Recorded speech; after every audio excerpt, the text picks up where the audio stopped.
I went to France in 1948 when I was quite young. I went there with $40, no French, no one-way ticket. Or in other words, I was getting out of here. I didn't so much go to Paris as leave New York. And the reason I left New York was because I knew that one fine Tuesday, somebody's going to call me nigger just once too often, and somebody was going to die, and I didn't care which one of us it was. So I split. I didn't know what was going to happen to me in Paris, but I knew what was going to happen to me here. I grew up in Paris in a way, and then I came back. In a sense, one could say that my life in Paris prepared me to go south. Because I would never have gone south if I'd stayed here. I wouldn't have been, if I stayed alive, I'd have been a junkie or a prisoner. I'd have been in no state to go to Montgomery, Alabama. As for, I don't consider myself an expatriate. I don't consider myself an exile. I stayed away long enough to grow up, as I put it, and now I'm a commuter, I suppose. And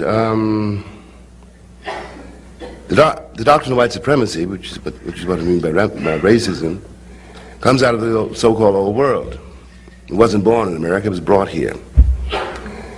And when I first went to Paris, or to Europe, the French above all could always say, French first of all could say, you must be very happy to be here, but we don't treat Negroes the way you're treated in the States.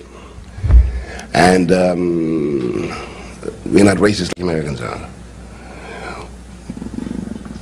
Well, I looked around me, and I could see that the reason that they could be so tolerant, as they thought, was because they didn't have any niggas in Paris.